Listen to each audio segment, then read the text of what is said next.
Dear ladies and gentlemen, welcome back to the analysis of YOLENO TV. I hope you're well from wherever you're watching this channel. I'd like to start this session by appreciating you so much for making this channel grow. If you wish to support us, just subscribe to our channel and give this video a like.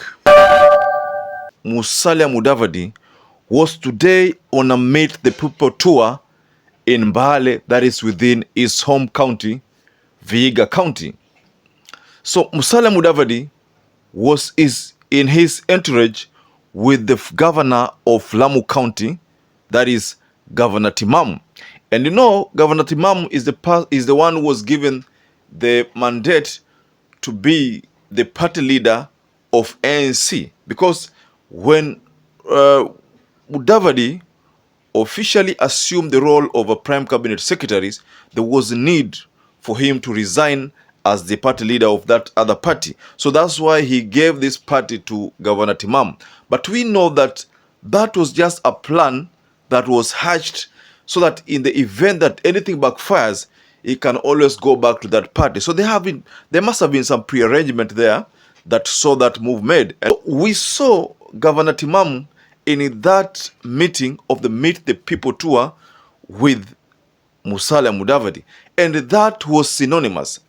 I could make my own observation about this trip that ni kama bado ANC Mudavadi yuko nayo. Haya, niko na rafiki yetu kutoka Lamu, aje kidogo pia naye amsalamie. Yeye ndio governor wa Lamu.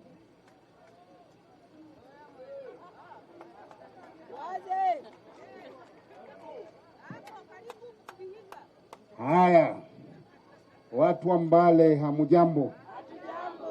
Mimi ninawaletea salama. ANC governor ni mmoja na ni nani? Timami, si ndio? Na mnajua sahihi, mimi ndio party leader wa ANC. Munanikubali? Yes. Si tuunge ANC ili tusupport mtu wetu, ama mnasemaje? Sisi huko Lamu tushamua. Nyinyi ama bado mnataka vitendawili huku? Tunakubaliana? Yes. Na ni lazima sisi tuna prime cabinet secretary. Hii serikali ni lazima tuyunge. Ama mnasemaje? Ama tuvae masufuria kwa kichwa?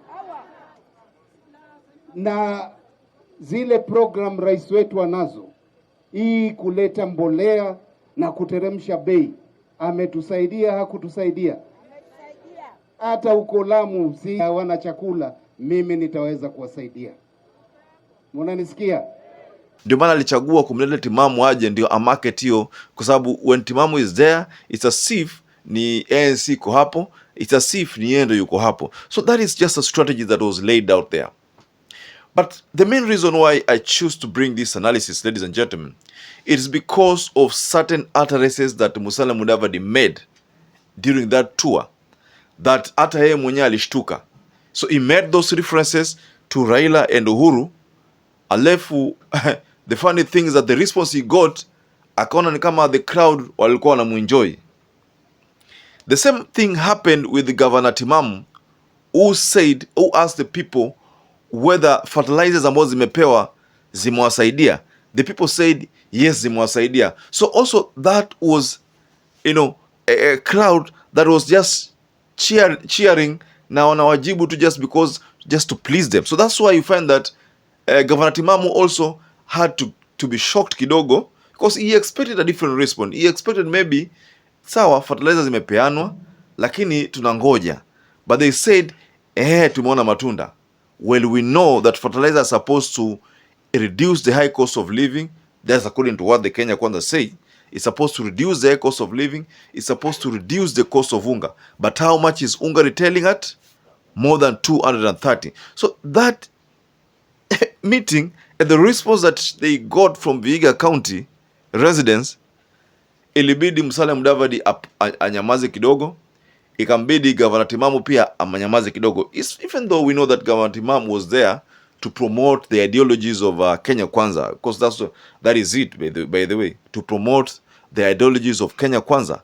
When they say that support this the reviving of the economy and don't support anti-government campaigns. So anti-government campaigns are only meant to force the government to listen to the people in matters of high cost of living. So Governor Timamu's point here was very simple: to get the crowd to shy away from supporting Raila Amolo Odinga. We know that is not going to work. Tomorrow, if for instance Raila Amolo Odinga decides that he wants to tour Vihiga County, hey, ile crowd umeona pale ndogo ya Mudavadi, utaona almost 3 times the crowd when Raila Amolo Odinga tours that place. When he tours that place, you will see a crowd that is almost 3 times the crowd you saw there. Because according to me, if I compare the crowds ambazo ziko pale, ile ni crowd ndogo. Ile ni crowd ambayo inatakana iwe ya MCA ama mbunge, not for someone of Musalia Mudavadi's caliber. Hapana. Musalia Mudavadi was supposed to have watu ambao wamemiminika mpaka you can't see, you cannot see even, because if you look at the meeting of William Ruto in Mount Kenya, to be honest, the attendance was ilikuwa nzuri, even though the people just came there to hear. Some of them it said they walikuwa nenda pale just because of that nyama and mchele. Some of them just went there to see him. Some people were just there because they thought there were some tokens. That's why you find that most of the rallies, wakati inaelekea kuisha, people would just walk out. So maybe they were seeing that hii rally inaenda kuisha na they are not tokens like the usual campaigns whereby William Ruto could say nimeweka milioni 10, nimepeana milioni hizo. Those kind of promises hazikuwa. So that's why maybe the people back there walikuwa wanakaa kama wame give up. They didn't want these meetings anymore. Or maybe some of them went there because walifikiri kuna ile nyama na mchele tena kama vile ilifanyika Sagana. So these are some of the things that probably they expected. So his tour over Vihiga County by Musalia Mudavadi, I know Musalia Mudavadi is trying to build himself a base, because he doesn't have a political base, to be honest, a strong political base. He doesn't. He can only dance to the tune of Kenya Kwanza, and now that means he's not even a party leader anymore. It's as opposed to Wetangula. Wetangula is still a party leader, but Musalia Mudavadi is not. Musalia Mudavadi is not a party leader. But there's something also I noticed. I didn't see Malala in that meeting. I did not see Boni Alwale in that entourage. I expected to see them. I don't know, but they were not in that meeting. So that only means that maybe ile maelewano bado hayajakuwa ile kamili, kwa sababu unajua western province, I mean the counties of western Kenya hawanaga sauti moja. I mean, just to support Musalia Mudavadi, because if they think Musalia Mudavadi is their kingpin, then there is need for that to happen. Because at the moment, to be honest, the kingpin of the western ni the former governor of Kakamega County, Oparanya. Yeye ndio kingpin. In fact, that mandate was given by Atwoli. I don't know whether Atwoli remembers, but he gave that mandate to Wycliffe Oparanya. Oparanya is the kingpin of the western area. It's not Musalia Mudavadi. Though Musalia Mudavadi could be angling towards regaining that kingpinmanship. Of course, I know now that Atwoli decided to cross to Kenya Kwanza, he might force the elders of Western to give that mandate back to Musalia Mudavadi. But at the moment, it is Wycliffe Oparanya.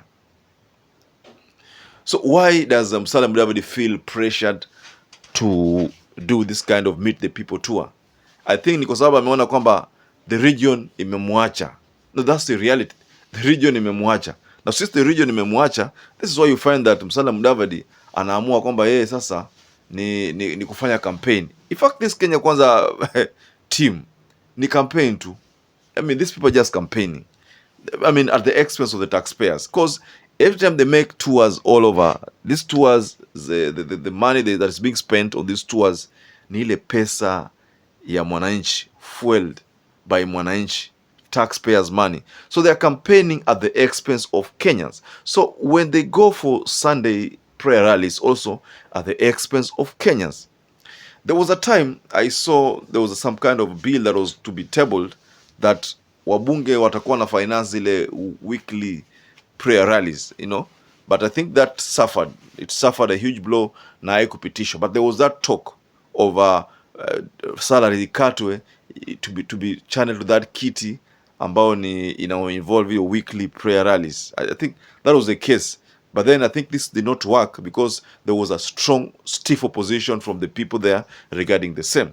Ladies and gentlemen, what do you make of that trip according to you? Do you think the crowd was simply just cheering to please Musalia Mudavadi, or they were just cheering because they understood the points? Because to be honest, if Governor Timamu asked them whether the fertilizer subsidy imewasaidia as far as cost of living is concerned, if they could say imetusaidia, we know very well that that is not the truth, because right now the government is still planning, is still giving out fertilizers hoping that one day the prices will go down, even though farmers have said that prices cannot go down because there is an issue of transportation.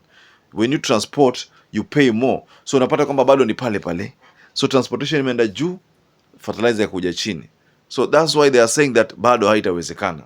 So on the issue of Musalia Mudavadi talked about Uhuru having a remote and controlling Raila Amolo Odinga. So the people also there just cheered. So that's what forced Musalia Mudavadi kunyamaza kidogo, because he wondered kwani alikuwa ametaja kitu kibaya, because the people just cheered.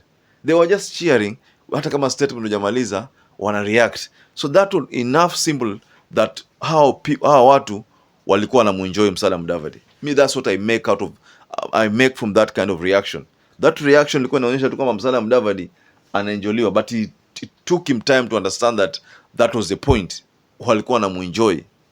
So ladies and gentlemen, kindly go to your comment section and tell me what you think about that reaction from the crowd, because when the crowd were told whether the fertilizers have helped them in matters of reduction of cost of living, they just cheered. So they were just cheering anyhowly. So do you think that was a right move ama ilikuwa ni kwa enjoy? Tell us below the comment section. And also, to those who have not subscribed to this channel, I'd like to kindly request you subscribe to this channel, give this video a like, and don't forget to hit the notification bell, because that will help this video get shared on the YouTube platform.